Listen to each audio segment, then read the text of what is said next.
To make switching to the new Boost Mobile risk-free, we're offering a 30-day money-back guarantee. So why wouldn't you switch from Verizon or T-Mobile? Because you have nothing to lose. Boost Mobile is offering a 30-day money-back guarantee. No, I asked why wouldn't you switch from Verizon or T-Mobile? Oh. Wouldn't. Because you love wasting money as a way to punish yourself because your mother never showed you enough love as a child? Whoa. Easy there. Yeah. Applies to online activations. Requires port in and auto pay. Customers activating in stores may be charged non-refundable activation fees. Millions of people have lost weight with personalized plans from Noom. Like Evan, who can't stand salads and still lost 50 pounds. Salads generally for most people are the easy button, right? For me, that wasn't an option. I never really was a salad guy. That's just not who I am. But Noom worked for me. Get your personalized plan today at Noom.com. Real Noom user compensated to provide their story. In 4 weeks, the typical Noom user can expect to lose 1 to 2 pounds per week. Individual results may vary. Discover Hydro, the best kept secret in fitness. Hydro is the state-of-the-art at-home rower that engages 86% of your muscles, delivering the ultimate full-body workout in just 20 minutes. From advanced to beginner, Hydro has over 500 classes, shot worldwide and taught by Olympians and world-class athletes. For a 30-day risk-free trial, go to hydro.com and use code ROW450 to save $450 on a Hydro Pro rower. That's HYDROW.com, code ROW450. Surviving Sister Wives contains adult content that may not be suitable for Latter-day Saints or sinners. Listener discretion is advised. Hello and welcome to Surviving Sister Wives, the podcast where a monogamous couple drink heavily while recapping Sister Wives on TLC. I'm Corey. And I'm Carly. And this is Season 14, Episode 7. Why? This... I had to start reading and it was hard for it to get. Why? Why on earth? Season 14, Episode 7. Why not one house? Why not? Always the theoretical topic of discussion in Cody's mind. Why? Why not? Why not? But why though? Cody's a true philosopher, let me tell you. He's always looking out for the best interest of the whole family here. Biggie Housey, to be or not to be? That is the question. All right, it's time for another episode description, so we'll read off the TLC one here first, and I'm not expecting too much, but I'll go ahead and jump right in here with this one. Janelle moves again to be closer to her sister wives. Cody won't let go of his dream to live all under one roof, but the wives can't agree to do it. Robyn wonders if they've failed as polygamists if they can't live together. Thank you, that was riveting. It's another question episode. Lots and lots of questions. I feel like everyone at TLC is very inquisitive this season. Look, why is this still on? Why are we still paying for this show? What other questions are coming up at TLC? How long till Cody has a mental breakdown? How long till they move back to Utah? That's the real question. We didn't even know that was an option at the start of this season. It is now. So that's the TLC episode description, but Carly, let's go ahead and hear yours. All right. The sister wives make vision boards of the lives they'd rather be living. The family is on a sinking ship and Robyn's boarding a first-class lifeboat. Christina's afraid Dr. Evil will steal her mojo. The Browns are the only Mormons who don't knock on doors. Oh, Lord have mercy. All right. Overall thoughts about the episode. I think Christine pretty much summed it up with, this is such a waste of time. To be fully transparent, we are recording this pretty late in the week. It's Friday night. Margarita night. It's margarita night, so that's nice. That's why this is going swimmingly so far. I'm seeing a little bit of double vision as I go through my notes. Yeah, there's only 2 shots of tequila in those. Each, though. So we're doing all right. Tequila's coursing through our veins. It's a little late in the week. It's Friday to be doing the record. I feel like there was actually new information this week, and so it took a little bit of time to process and kind of prepare myself. We had to ruminate. Yeah. Ruminate on that Ruminate, why or why not marinate? Ruminate? That's a word. Is it? That's a fancy word. Sorry if you don't know it. Learn me a thing or two. Ruminate. Ruminate? Yeah. Ruminate. To think deeply about something. Ooh, is that a Shakespearean word? It is not. It is actually, I think, a cow word. A cow word? It also means to chew the cud. Interesting. Rumination. You know, that's how cows chew. Nope. I know about masticating. I know a lot about masticating, though. Rumination, cows. Oh, that's different. Look, I'm right.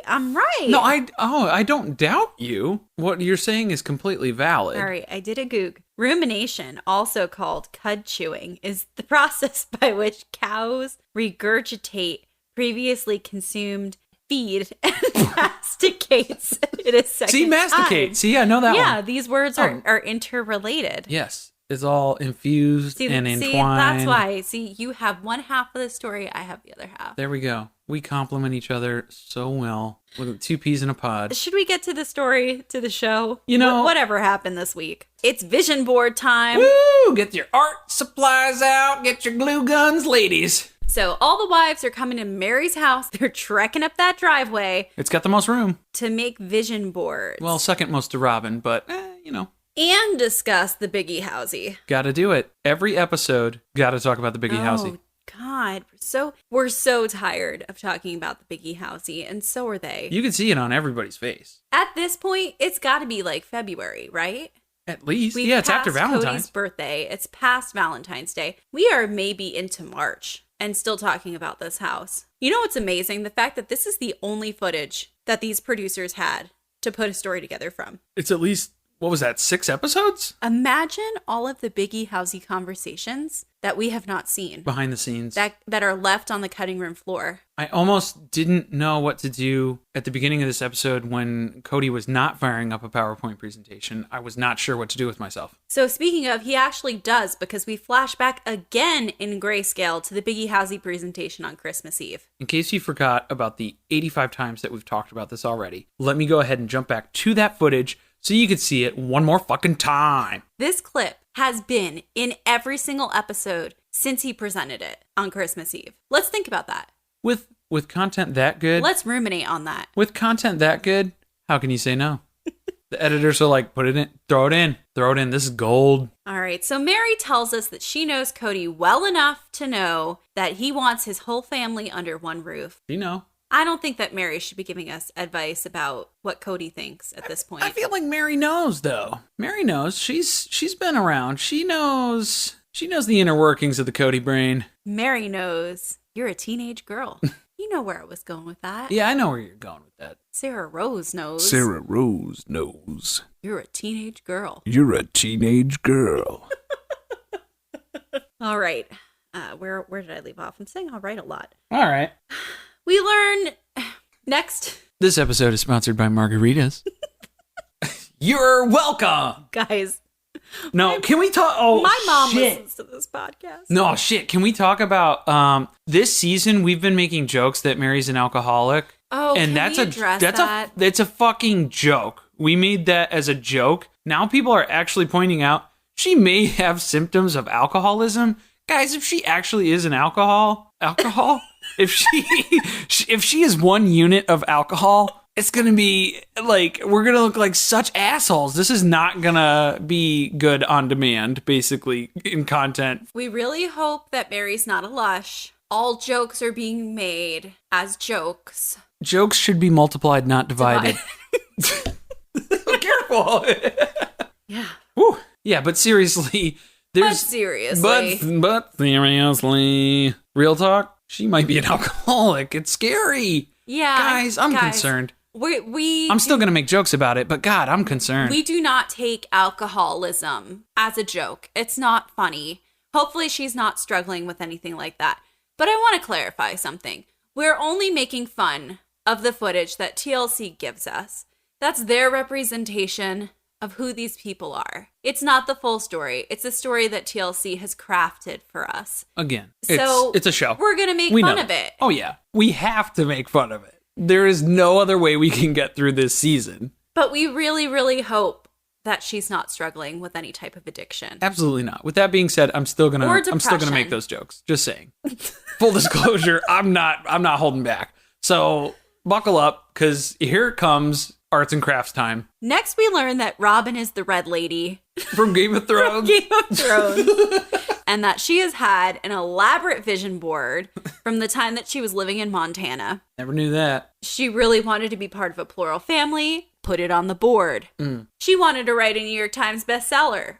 put it on the board. Done did it. She wanted to change the world. Yeah, Put it on the board. Yeah, I guess we kind of did that. We're kind of doing some of that. She has the biggest shit grin on her face. She's so excited that she's achieved all these goals that she set out for in her life. And I'm like, bitch, dig up that vision board because I don't think it really exists.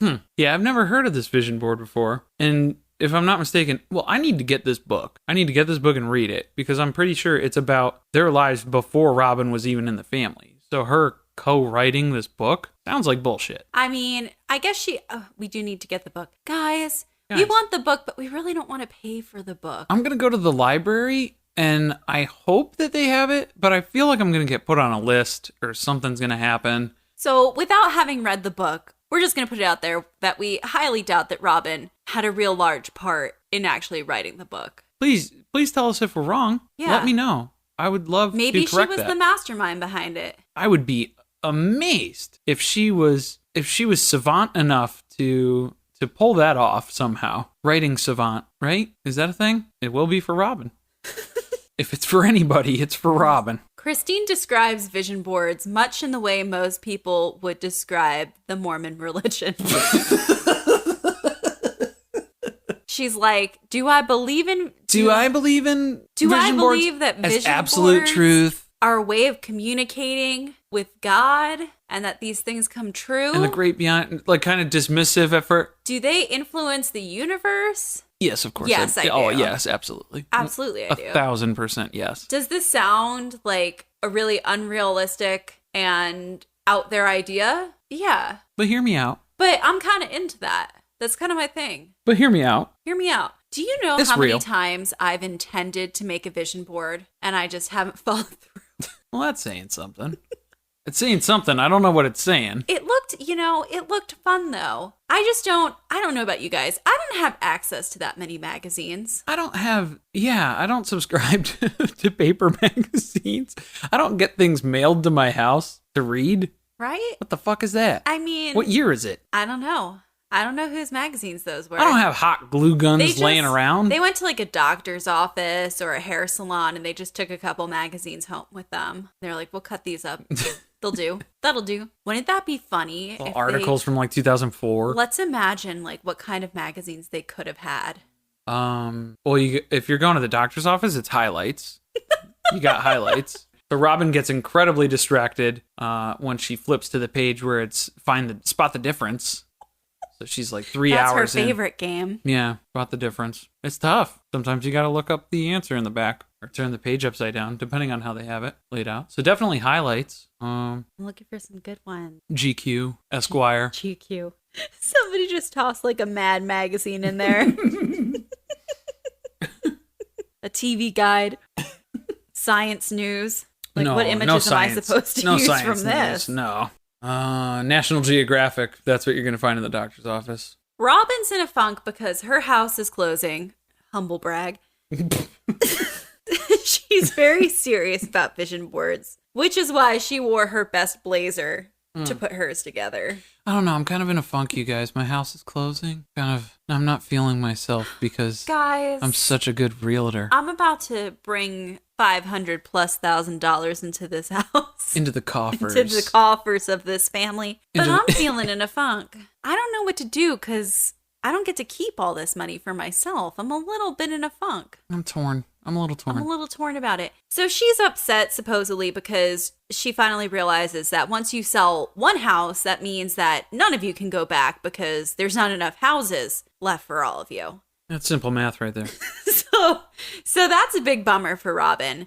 The fact that she's finally come to that realization. They discuss a little bit about the Biggie Housey. We're starting to have that conversation as they're putting together the vision boards. But I like the tone of the conversation because it is basically kind of assessing, hey, how do we all feel about this? And how can we kill this dream for Cody together? Right. They are uniting before they're approached by Cody again. Best move you can make. About the Biggie Housey. Yes. United front. Let's get on the same page so we can prepare for the assault of another fucking presentation from Cody. Except Robyn is on this train by herself because she's making her vision board and she's like, this is the space that I'm gonna leave for the house. And Christine's like, yeah, I'm not putting the house on the board. No. Cody, Janelle, they can put that. Yeah, I'm going to put my own house on my board. My own personal house, where I am the master of my domain, in every sense of the word. You should have put a sign in there that said master of my domain in front of the house. Master of the universe. Because she does put a house on there, but it's just her own her single house. Family home. With the Iron Throne on With it. the Iron Throne when you walk through the doors. But Robyn wants it. Robyn thinks the Biggie Housey will be a cool thing for the kids, which is interesting because let's listen to her flip on this later in the episode. Flippin' whiplash. Flippin' whiplash. And Mary says the older kids really benefited from living in one house in Lehigh. Lehigh! Oh, that's the same sentence I just read. Reading's fun. Janelle is looking. What? Janelle is cooking recipes. I was going to say Christine, and then I just took the C and put it in front of looking. You're doing something over there. I don't know. I like where it's going, though. This is fun. I'm reading. I feel like I'm experiencing firsthand what it's like to read words as Robyn. Oh, yeah. So Robyn still wants somebody to explain to her what it's like to live in the cul-de-sac as a family, because she still doesn't understand what the benefits are. Please, someone tell me. What the fuck? we recall, though, it was only a couple episodes ago that Robyn has re-entered her body. Right. She was trapped in one of those Christmas angels. She's red lady, old lady. Yeah, she's just moving around different vessels, basically. So Christine is looking Christine up and down as she shit talks the busy house. You said Christine is looking Christine up and down. That's not really possible. That's tough to do. Right, I'm struggling so hard. It's tough to do, man. Trucker. Trucker? Oh. Christine's going to be a trucker. And this is how she's going to fund her own personal house. She's going to basically make a living space in the back of a semi and just drive it around all the different houses. Just stop in and visit here and there whenever she feels like. Okay. I think that's Janelle's plan, too. They start talking about Winnebagos and stuff this episode. Yeah. It gets serious. They got plans. Janelle is looking Christine up and down as she shit talks the Biggie Housey, and she claims this house will be different. Yeah, for thinking to compare it to Utah, it's not even fair because that was very, very different than what the plans are being proposed. Ass. It was not good. And at this point, everyone's just like, yo, Christine does not realize that this is a different house than the house in Lehigh. I think she understands. So I think she knows what she's giving up. Janelle has to explain to us that there's going to be more room, more autonomy, more privacy, all the things that we've heard them say over and over again. And meanwhile, in the background, Mary's burning a hole through the granite countertops with her glue gun. She is going hard on this vision board. She has a vision for the future. She has never been more focused on anything in her entire life. Never. She is so dedicated to this board. I love this side of Mary. I do. She refuses. Crafty. Fucking Martha Stewart Mary. I love it. Yeah, for real. She's going Bob Ross on this bitch. She's a crafty bitch. Yes. The Lehigh house wasn't great for Christine, in case you forgot. I didn't know. Now we learned some shit. So she had 3 bedrooms down in the basement. So remember, she's down in the basement. She's listening to everybody walk above her, those hard footsteps they're taking as they tromp around upstairs. And it's symbolic. Just reminding her that she's the bitch on the bottom. She's the bottom bitch. And Janelle had 4. So Christine was shoving her 6 kids into 3 bedrooms. Janelle had 4 bedrooms. It was just such a better experience for her. Cody was constantly moving through the house, but he never really settled with any one of the wives. So it felt like he was just transient. Robyn was just popping in for visits because she wasn't part of the family. Right, but she had to insert herself into the family. There was no privacy. None. Anyone could walk in at any time. No knocking. No knocking. None. Not to get stereotypical, because obviously it's not always the case. But if there is one group of people who would probably be used to knocking on doors, I would strongly suggest that it would be the Mormon population. But for some reason in this house, not the case. One thing that I do kind of want to fight Christine on about this. They had a lot of small children at the time. Mm-hmm. And I feel like, of course, little kids, they just barge in That's just a thing they do. They have pretty much at this point grown kids, except for Solomon and Ariella. They're running out of kids at this point. They're running out of... What are you afraid of? I think the adults pretty much in this scenario, in this marriage now, nobody likes each other enough to voluntarily come over to each other's areas of the home. One would argue that they are outright avoiding each other. Yeah. So why are you so worried about that? You know? Yeah. Maybe get a Ring doorbell. Yeah, that'd be good. Put up Keep like some an surveillance. electric fence in front of your door. Yeah. Some alarms whenever somebody walks past a certain point. Ding. Doesn't need to be. Yeah, it doesn't need to be high tech. Just a little jingle bell on a string. Yeah. Put doorbells. You could probably find 85 jingle bells just in Robyn's Christmas decoration box alone. When Cody wants to come in, he has to ring the doorbell. Only when he comes. The bell. What about when they come? What about when the wife comes? Stop! I don't even know where to go. No. With that. Speaking of, Robyn thought she was going to have another baby, and we learn all about how predestiny plays a part in their religion. I didn't know this was such a big thing. They apparently have a pre-earth agreement, pre-earth consultation. It's like a prenuptial agreement, right? But it's a pre-earth agreement. Before taking human form, before the ornament is dropped and broken and shattered, and your essence is released into the physical realm, you meet up with your husband, sister wives, and your future kids apparently too, and discuss how your life is going to unfold on Earth. Okay, it's good to have a plan. Can we have a real talk about this? If that's the case, what happened to Mary? If that's the case, why are they so bad at planning? Was Mary up there like, yeah, so I want to have like a dozen kids, but just give me one. Mm-hmm. And then I want my husband to turn on me, my daughter to come out,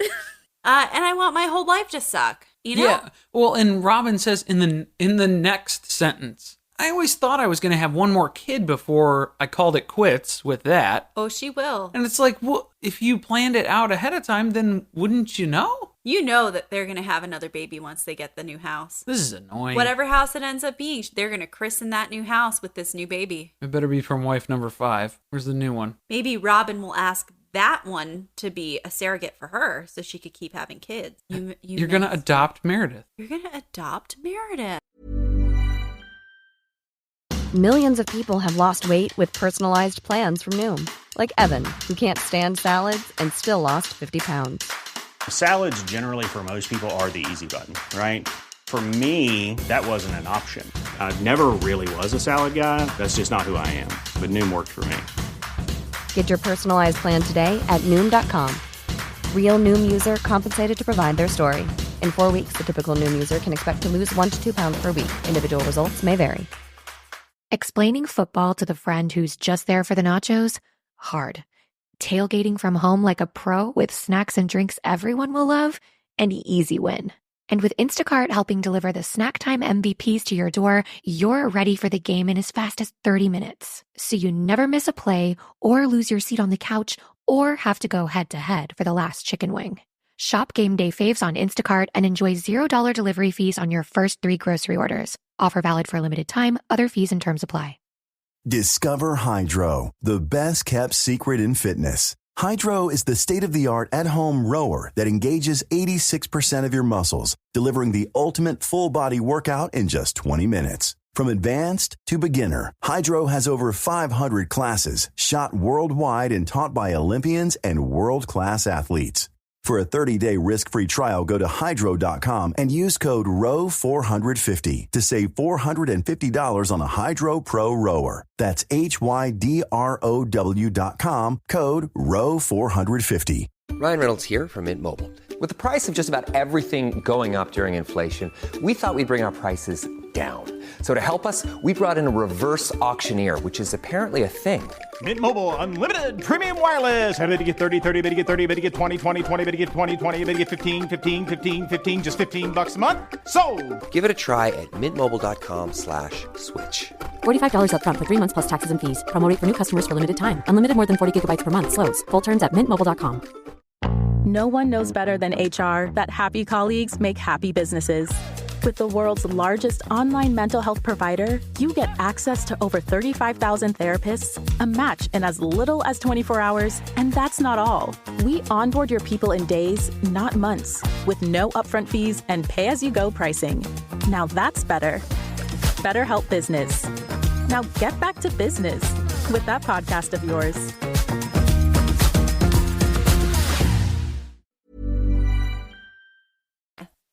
So Christine pointed out to Cody that he wasn't going to be able to spend as much time with all the kids when they moved into the different homes in Flagstaff, which is the thing he's complaining about now. And Cody's like, oh shit, I have kids. Right. It's like, wow, when you're not all living 100 feet from each other and you have to get in the car to drive to the different houses, this is hard. And it's really hard because usually I just spend the night at Robyn's. But now that means that, I can't even, stop by the rest of your houses to see your kids.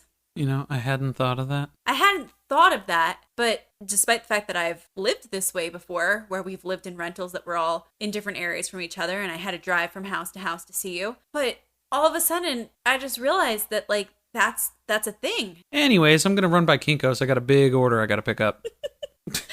Finally, someone asks Mary what she thinks about the house, because she's been over there busy with that hot glue gun, making that vision board come to life. She's going hard. She's going hard. She's not looking anyone in the face. She's balls deep in this vision board. 100%. Christine asks her, what do you think about the house? Come on. And you come on, just Mary. get Speak, a Mary. deep sigh. A long pause followed by deep sigh. That is Mary's line this episode. She continues to have this conversation without looking up from her magazines and the vision board. And she tells the other wives, come on, be real. Cue Robyn. All right, Mary, let's be real. Boy. Robyn's coming at her like she's ready to scrap in the schoolyard, All right, let's be real, Mary. Come on.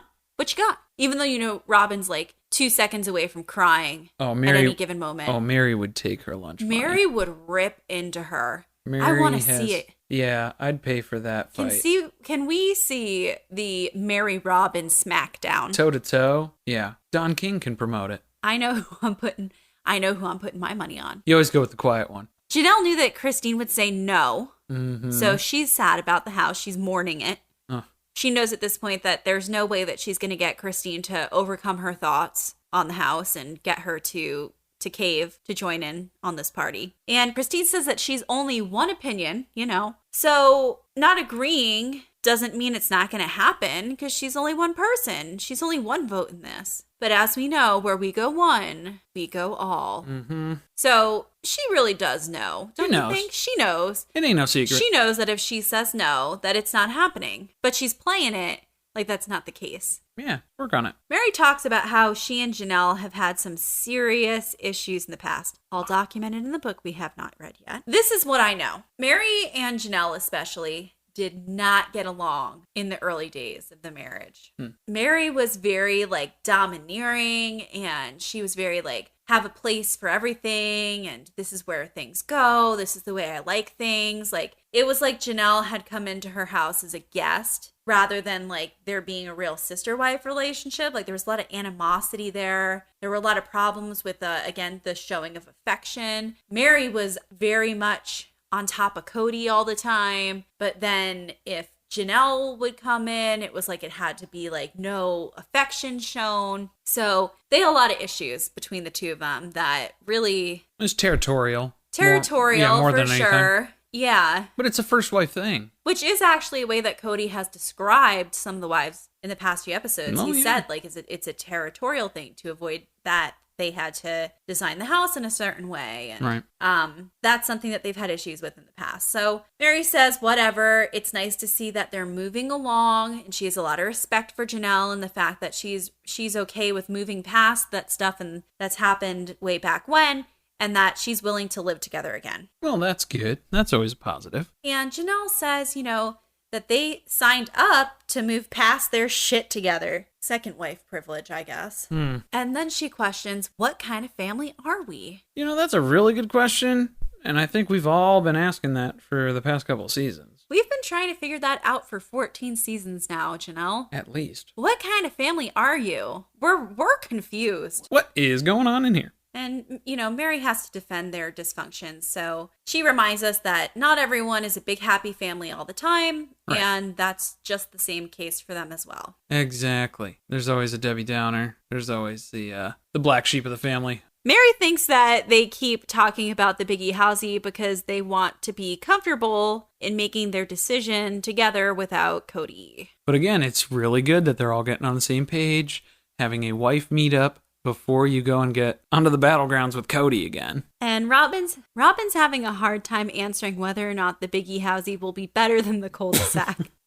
Guys, I wish somebody would just tell me if I'll be happy in this big house. Can somebody tell me? I don't know, Robyn. Is it on your fucking vision board? Can somebody tell me if I'm going to like it better than the cul-de-sac? So she finally asks, okay, why did the one house suck? You guys keep making it seem like it was pretty terrible. So can somebody give me some more deets? Because I need to make an informed decision, Well, as informed as she can get. I have no information. I need something. Give me something. And Christine starts rattling off a whole bunch of reasons that don't seem to be the actual issues that would occur in the Biggie Housie. But still, here's a couple of things for you to chew on. It sucks. Yeah, you might, have to share a kitchen, despite the fact that there are 5 kitchens in the house. Meal times, those were hard to coordinate, even though the fact that you'll have your own area of the home and you'll all eat your meals as a family unless you decide to come over to another wife's home or you decide to have a common meal in the common area. And make a schedule. We've already established this would solve 99% of the Brown family problems. Decorating. That was another problem. That's a deal breaker for Robyn. Despite the fact that you have your own areas of the house to decorate, and the only area that you can't touch is Cody's common area. Well, unless it's your scheduled time to go in and clean it, correct? Janelle doesn't think her kids will actually come home to visit. Thank God somebody has finally realized that these children have escaped and no longer wish to return. So she doesn't see the point in having her own home that's going to be big enough for them to come visit and stay for a little while. I vaguely recall Cody talking about seriously having a room for each child who does not live in the family anymore to come back and visit them. Oh, yeah. Everyone's trying to talk her into the fact that she needs extra bedrooms so that these kids will feel like they're welcome to come back. Janelle's too practical. She's not biting. No, she would rather travel to see them and have a smaller home. So her plan, buy an RV. The Winnebago. Pack it up. I'm going to drive across the country. I'm going to make my stops, see the kids, and come back. You can join me if you'd like, but here's when I'm leaving. So that's the bus schedule. Take it or leave it. And Robyn has to get in on this, and she gives us a sob story about how her life is so much harder than all the other wives because she can't travel or go out to eat because she has 2 small kids. She can't go out to eat? Yeah, she talked about that. Yeah. Maybe it's because she gets up at like noon, and then when she's wanting to eat dinner, it's like 11 o'clock at night, and most places are closed. Robyn, I don't know what to tell you. You have a 3-year-old going on a 4-year-old, I'm thinking at this time. And Solomon's like 8, I think, at this point. You can bring your children out to eat. You should be able to bring them out. They're not feral animals that you need to keep quarantined. You can take them on vacation for a couple of days. You would think. They can leave your home. In theory, yet to be proven. So she also tells us that she doesn't think the other sister wives are going to be as active in raising her younger kids with her as they were in each other's kids' lives. And, so she deserves more because of that. Yeah, I was really looking forward to not paying for babysitters. Favorite wife status. Like, no one's going to come over and take care of my kids. So I need a $900,000 house. I'm going to need a new Victoria's Secret Angel card. I'm going to need anything I want. Is this also the point where she started talking heavily in cult references, where she was talking about how monogamous the world is and polygamists don't belong in this world? We're almost there. Okay. Almost there. Okay, I'd love to talk about that whenever we get a minute. Robyn then talks about a ranch house and tries to get Janelle to picture it. Picture it. It's Flagstaff. Yeah, Cody scribbled out the Utah. 2021. And you're finally in your home, a beautiful ranch home. Janelle's like, yeah, stop in your tracks, Robyn. I've heard this before. Cody brought this up to me, and I knew that thought did not come out of his mind. That was not a Cody original. That was a Robyn original. Oh, yeah. You can tell when they've been talking to each other. Yeah, so that's when they get the creative juices flowing. That's what we learn now. So they're talking about the fact that, Mary can tell when he's talked to another wife. She can sometimes pinpoint exactly who he's spoken to, just, based on the tone of voice he takes with her and like what kind of conversation they have. Or the phrases that are used, or the general framework of the idea itself, I'm sure, has something to do with it. When Cody's talked to Robyn, he's like, he comes back in there on like a 2nd, 3rd grade reading level. Yeah. Oh, yeah. Testing low marks. Janelle finally admits defeat. She knows there's no biggie housey. Christine pretends to feel bad because, the house is beautiful and Cody spends so much time on it. So she's pretending. She's giving little, droppings out there to make droppings. She's giving little rabbit pellets here and there. She's dropping little pellets here and there. She's like, here. Bloop, bloop, bloop. Bloop, bloop, bloop. Take my scraps. This is what's left. The garage sucks. Bloop. I can't get fucked in the kitchen. Bloop, bloop. This is it. Cue it. Robyn tells us that polygamous families are second class. A lot of times, people think they're poor. Whoa. She's the P word. Poor. Po. Po? Poor. Poor folk? Poor folk. I don't think anybody thinks they're poor. I think everybody thinks that they are wildly irresponsible with their finances. Yeah, but there's a difference. The biggie housey is first class. And Robyn wants to go first class all the way. All the way. She wants to live that. She wants to stretch those legs. She wants the extra leg. No, I didn't mean side to side. I was talking first class.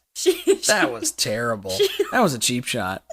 And I didn't even do that intentionally. I subconsciously scorched her. Didn't even know. Now, this is where it gets real culty. Oh, boy. Not to be confused with Colty. Right. This is Cody Colty. Of Colty and Larissa of 90 Day fame. Different. Cody Colty. And she starts talking about how this biggie housey is giving them the opportunity to create their own new world where they can be first class. Yes, it's fucking weird. I didn't like this. This was very uncomfortable for me to hear, and it felt unnatural in a lot of different ways.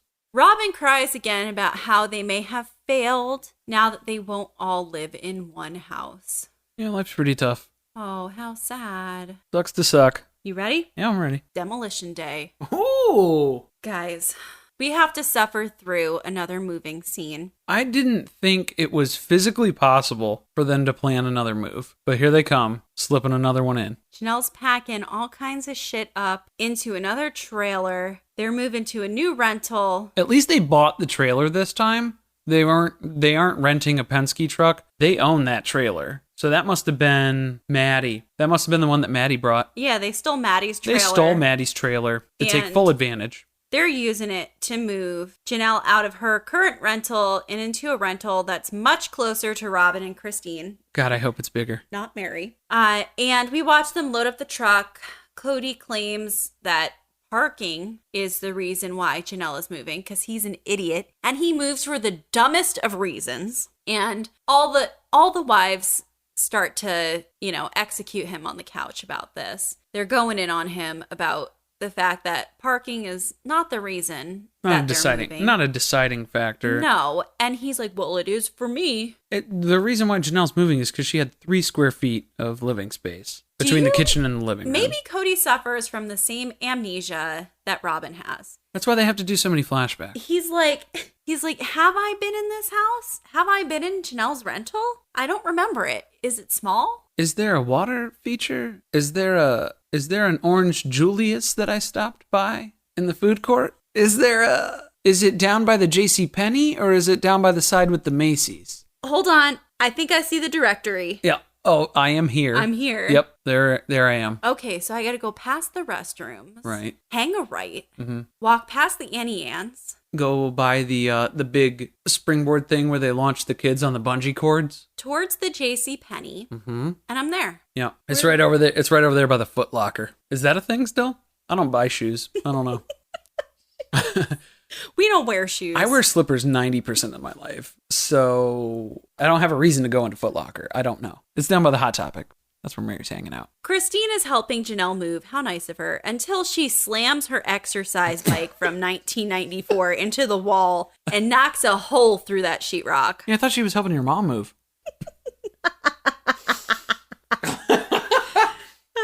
No, she wasn't helping your mom move. There was only one exercise bike. All right, too far. Sorry. The truth is that Janelle's rental is just so small that the bike doesn't fit in the hallway.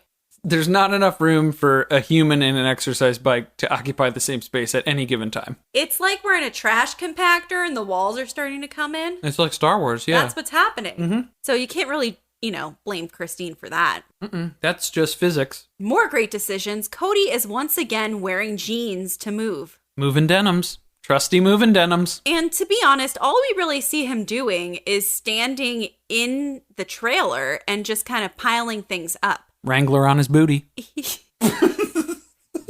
He's not doing a lot of work compared to the wives who are actually like making the trips back and forth to the house and, dragging various heavy items out of the home and knocking holes in the wall because they're too heavy for them while he's just kind of like rearranging the trailer. Well, to be fair, it doesn't involve PowerPoint, so it's not his strong suit. They keep foregoing movers because, their kids are free labor. Hell yeah. Why the fuck else would you have 18 kids? You have a workforce. You don't have a farm, so, this is pretty much the closest you're getting to using them for that type of activity. It's true. Now we move into Janelle's new rental, which is a humble single-story ranch with some nasty-ass brown carpet from 1963. Shagadelic.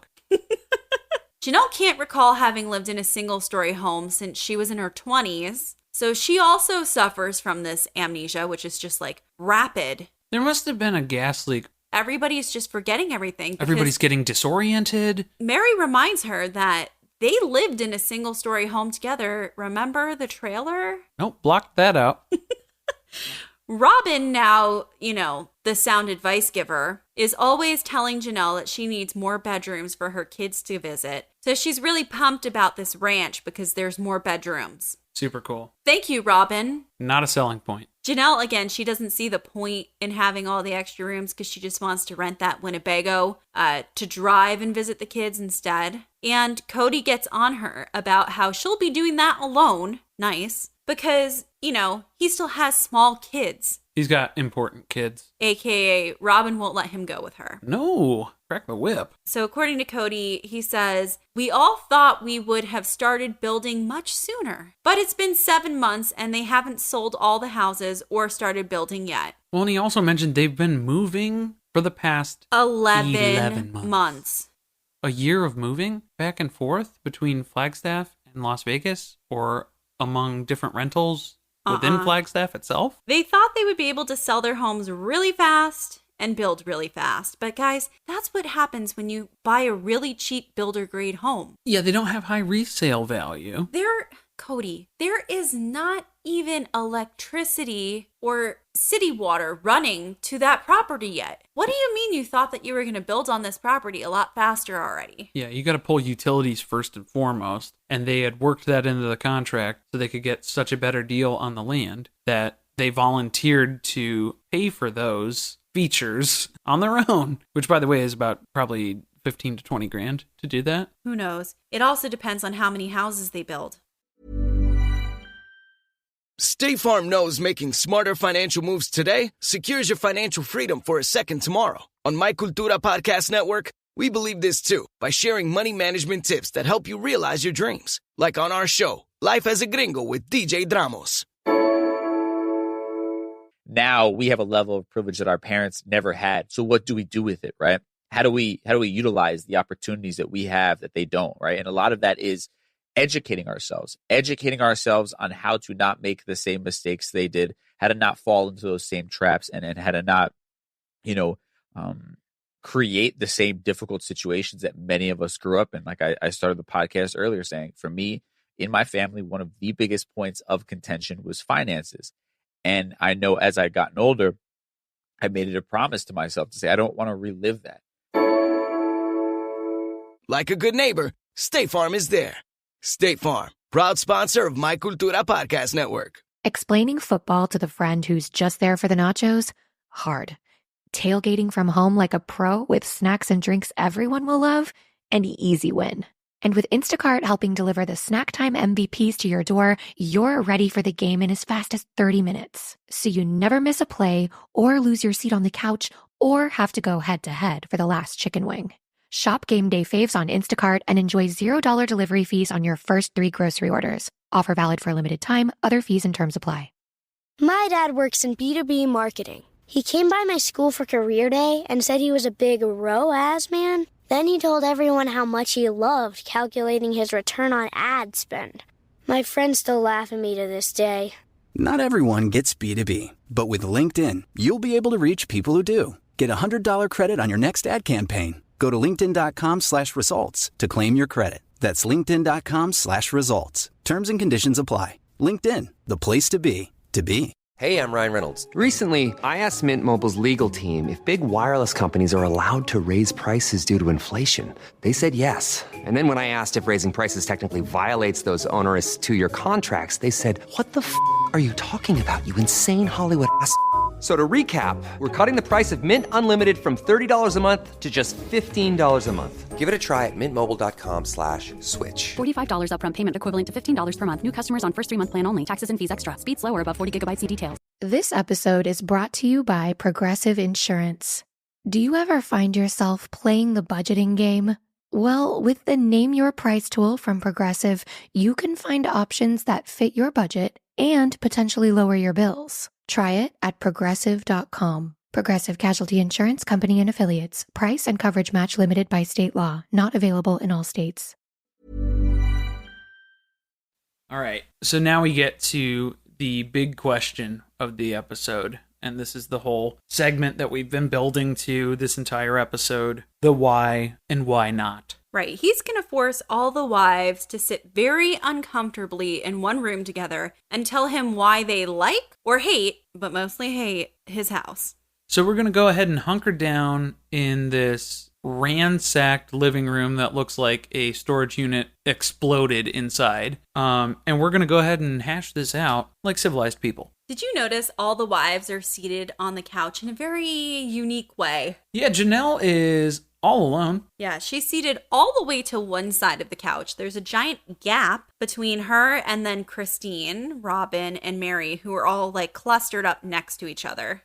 And the body language, that was a whole other piece to note as well, is between Christine, Mary, and Robyn, they all had different variations of arms crossed, legs crossed, being kind of cut off from the conversation and kind of closed off stances. Yeah, you could tell who was not into being here. Yeah, count them out. Count them out. So Cody's trying to figure out, he's trying to rally everybody together so he can figure out what is killing this dream. And if he needs it written out in plain text on a flip chart, that's what we came here to do. So we're going to get down to the brass nuts of this. One way or the other, because apparently every single turn of phrase that Cody uses, it has to reference a nut of some kind, and that's just how his mind works. The correct saying is get down to the brass tacks. Or to the nuts and bolts. Or to the nuts and bolts. That's another way. Then that's that would another be one. That's an actual acceptable one that is nut related. But that's by not default. what we got. Nope, we got a whole new thing, and we're getting down to brass nuts. He's gonna put their feet to the fire. Why? Why not? Christine's immediate reaction. Oh no. That was it. That summed up. That was my whole energy for this entire segment. So they kick things off. Robyn's still torn because she has no frame of reference for living conditions in the cul-de-sac that she lived in for several years. But she also is getting upset that nobody's telling her why she'll be happy in this new living arrangement in one big house, so she can't make a decision. She is torn. Right, so she keeps quiet at first. She's quiet. She's not going to give an opinion. She's not chiming in. And Cody is not going to pressure her to say anything. So the first wife that he puts on the spot is Janelle. And let's start off with the negatives. So Janelle goes ahead and jumps in with a reason for why not, things to consider. There would be zero resale value on this property. So if you build one big ass house, you're not going to be able to sell that thing. Guys, that's a pretty big con. Yeah, Janelle's at least thinking ahead on this and being realistic, and she wants to point that out. That's a big deal. A licensed realtor just told you that this house is basically worth nothing to anyone else but you. I would say we probably don't need to go any further in the conversation. I'm into it. And let's just nix the whole idea. I'm into it. Let's forge ahead. So Cody again pokes the bear here by raising the question, well, are we happy in Flagstaff? And he's met with inquisitive silence. And then Robyn speaks up. Robyn answers in the form of a question. Am I allowed? Cody, what's the category we're on? Is that a why question or a why not? Is this for $200? Is this the daily double? I'll wager it all, Cody. So thank God we're starting with the negatives. Janelle jumped in on a why not. This is Christine's time to shine. So she is locked and loaded for this category. And here she comes. A whole detailed structure of how she felt better as a mom, had confidence in her own home. She felt like so empowered as a mother, as a wife. She's listing off all these things in great detail so that Cody can go over it. And what does Cody decide to write down? He pops off that marker cap. I know exactly what you're saying. Let me go ahead and jot it down. Lost mojo. Lost mojo. Christine immediately, that's not what I said at all. One of the best parts of this episode is if you just watch the shade of Christine's neck start to turn more and more red as the episode goes on. This is where it starts, with the mojo. The mojo is the beginning of the end. Cody and Robyn don't understand a lot, but Cody doesn't understand how this is different than the cul-de-sac. It's just, like removing 100 feet of separation and a few walls and doors, I would say there was a lot more there than just 100 feet of space, Cody. Adding some soundproofing, a garage, bay, scheduled and assigned parking spaces. And now the part that the city of Flagstaff will likely show in their next community meeting when Cody comes forward with his plans for the house, he tells us that people live their entire lives in a condo. And that's pretty much what this is. You might not have mom mojo, but you'll have condo mojo. Reminder about the fact that the county does not want multifamily homes built on this property. Next on the chopping block is Robyn, who we cut to leaning over the couch, elbows, hyperventilating, hands covering her mouth, absolutely terrified. Because she doesn't want to give a negative. Straining in silence. We know she was architect number 2 on the Biggie Housey plans. She does not have a whole lot of negatives to say, except for, it's white. Cody is bracing for the worst. He thinks that they're all ganging up on him, and they're not voicing their opinions, but get ready, because here comes a few. So Robyn tells us that the garage is a reason. That's a negative. We are all agreed. The garage layout, not great. Right. That was something pretty much everyone agreed on, though, so that was nothing like groundbreaking, Robyn. Nothing too crazy. No, very tame.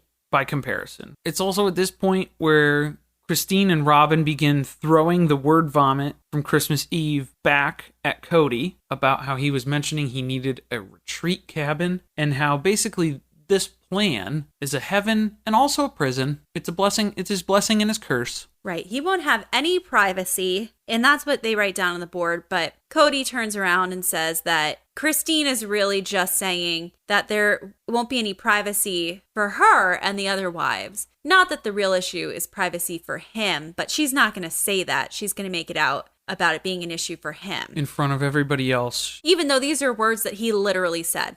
Cody then tells us that in the past 10 years or so, he thinks that Christine has come to the realization that polygamy isn't the picture that she had of it. The past 10 years, that's kind of a specific timeline. I wonder what spurred that change. What else has been going on in the family history here in the past 10 years? What happened about 10 years ago?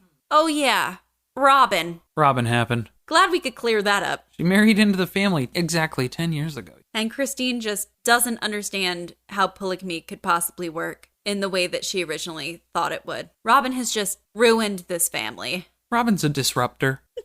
So this is the point where Cody is completely desperate. He knows he is on an island by himself on reasons why this big house should be happening. So he deliberately asks Robyn, puts her on the spot, give me a why, throw me a bone, I'm dying here. Robyn concedes, well, I like the idea of the common area. In theory, it's good. Just as strong of a why as a why not. just as inquisitive as the TLC writers for the episode descriptions. Robyn is a deep thinker. Deep in thought. So, next person deep in thought, Mary, you're on deck. Let's go. What do you think? And Robyn has to explain the entire exercise to Mary. Like, she hasn't been present for it up to this point.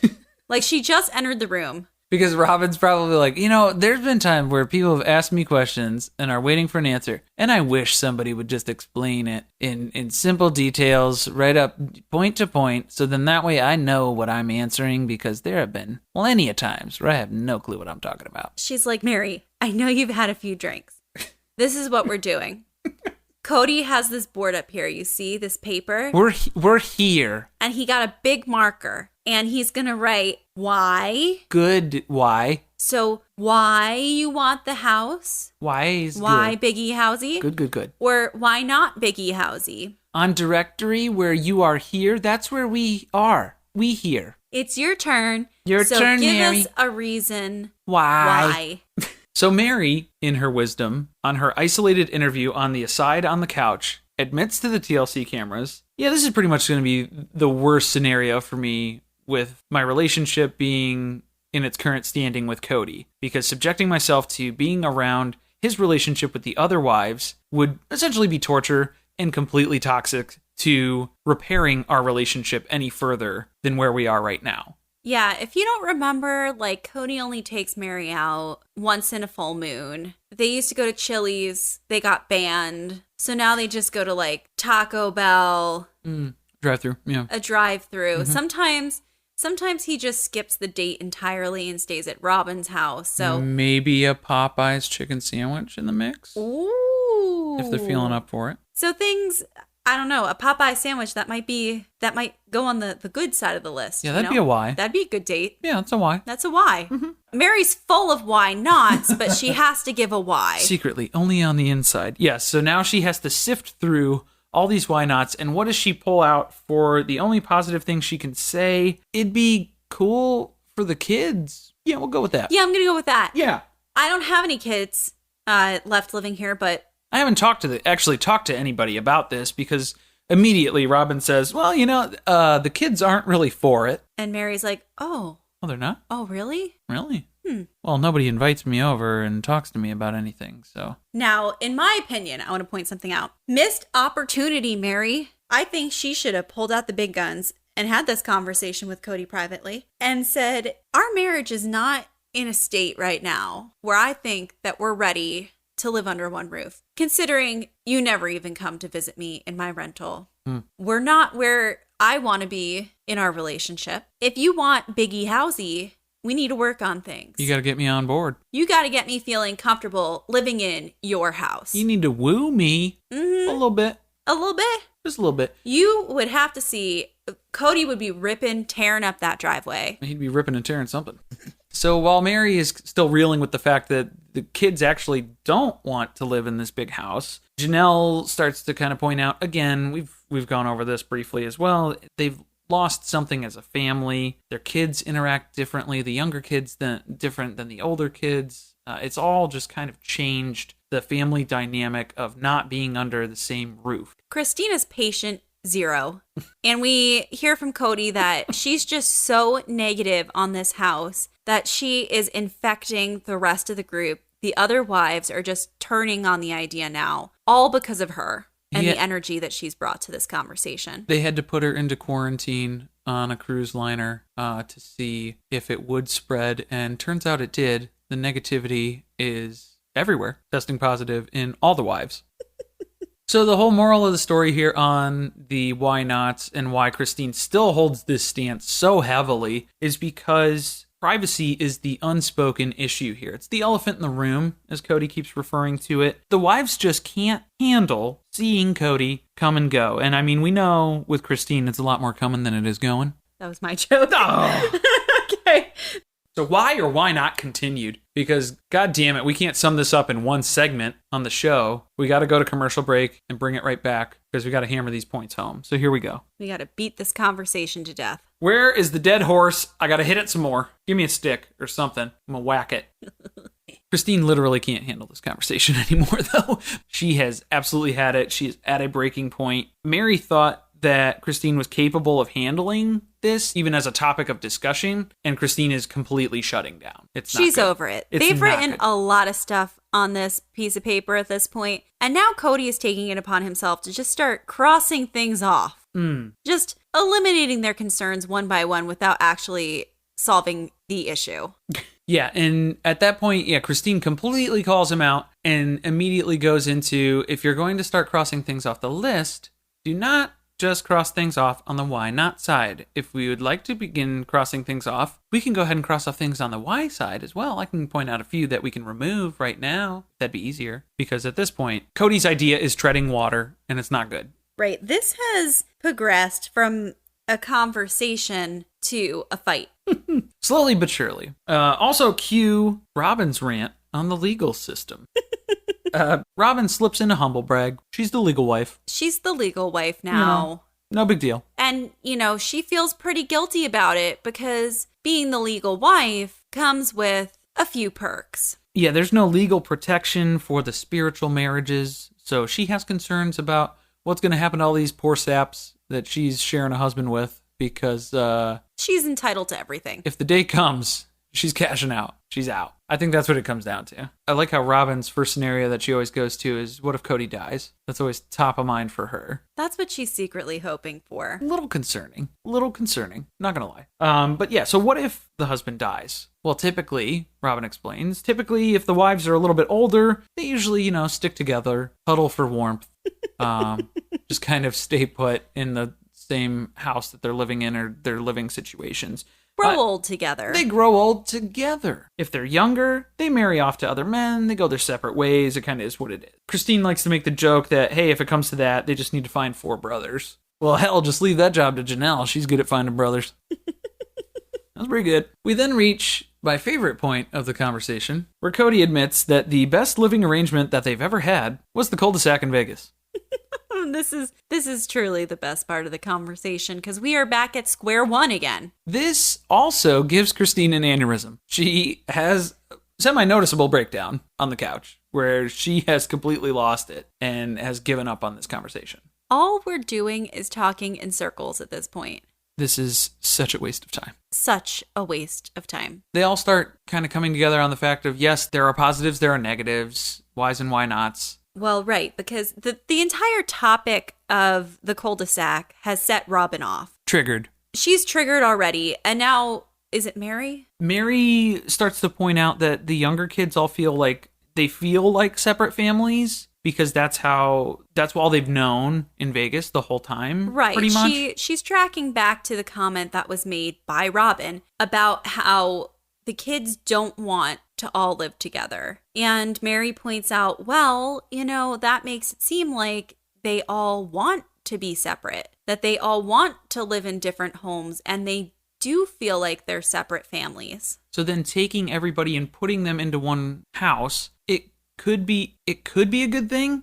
It could be a bad thing. Again, we're listing all the positives and the negatives. Are we at a point in our family where we want to take that risk to have those growing pains to try to sort this out? Again, if that is something that we're not into, it's going to be a very final decision either way. So that's where it gets kind of risky. But as soon as that's brought up, that's when the waterworks hit. Yep. Robyn is set off and she's crying again. They left a lot of the crying in. There was a significant amount of just dead air, Robyn trying to compose herself and then breaking down further. She's insulted by what Mary had to say, because the way she's taking this conversation is that the family was not one family when they lived in the cul-de-sac. You can't say we weren't one family. To which, and Mary's tone in this is classic. Mary and Christine take the opportunity to point out, Robyn, nobody is saying that. They just are, they cannot, the tone in their voices, they cannot handle the fact that she's crying. It's like, oh my God, here we go again. Robyn is crying about something when nobody even said anything offensive. How many times does this happen? It must be all the time. All the time. Nobody is fazed by it at all. Right. So now everybody has to baby Robyn and tell her that, no, we were one family in the cul-de-sac. Nobody meant that. Change her diaper, give her a pat. on the back, put a sticker on her shirt. It's okay. Kiss your boo-boo. I kiss your boo-boo. So wait, were we a family in Vegas? We were? Robyn legitimately doesn't know if they were a family. She's asking everyone in the room. Yes, of course. We were one family. Robyn, you were there. Why do we have to keep telling you this? As Janelle has said many times over the past few episodes, they were just a different kind of family. Right, and Janelle dives into the reason why she got into this family from the get-go, the reason why she signed up for it. That's the way it's supposed to be. This is the only way to do it. This was how she wanted to experience polygamy. It's interesting because she says that when she entered this marriage with Cody and Mary back in the beginning, it was very clearly stated that Cody's expectation was that they would all live in one house and that was just the way things were done and that's what she has always expected. So even in the times when they've lived apart and had to be separate, the expectation was always that they would come back together again under one home, one roof. Exactly. So the conversation starts winding down. We've gone over the whys. We've gone over the why nots. We've crossed them out. We've cried. Pros, cons. We've laughed. We've cried. We've had a coronary. We've experienced so much. Christine asks, can we finally put this to bed? Can we lay this to rest? Can I go to sleep tonight knowing that I'm not going to have this conversation again? Again and again. Cody says, I've still got some things to think about, maybe one more angle to spin as he folds his flip chart over. He's taking these notes back to the office. He's going to hang them on the wall. He's going to puzzle them, think over them for a little bit. It's not dead. Not dead. We keep getting these nuggets of positivity from Cody right at the end of the episodes with some ominous tones. Next week, Cody abandons his entire belief system because he isn't getting what he wants. That's pretty much how it works. I can't wait to see this descent from grace. It's going to be pretty epic. A mighty fall. Something tells me. Quite a fall. Have you heard the good news? Thank you for listening. If you want to support us, the best way to do that is by leaving us a review on iTunes. You can listen to us on Apple Podcasts, Google Podcasts, Spotify, Stitcher, and Podbean. Follow us on Twitter at surviving_pod. Thank you to our fellow survivors out there. You are not alone. We'll all get through this together. Thanks so much to whoever told someone in South Dakota to download the podcast, because now we've been listened to in all 50 states, so I'm really happy about that. And shout out to the wonderful listener in Alaska who left us an iTunes review and let us know that they are one of the listens coming from that state. So cool. So cool. Stay tuned. Share with friends. See you next week. Yay!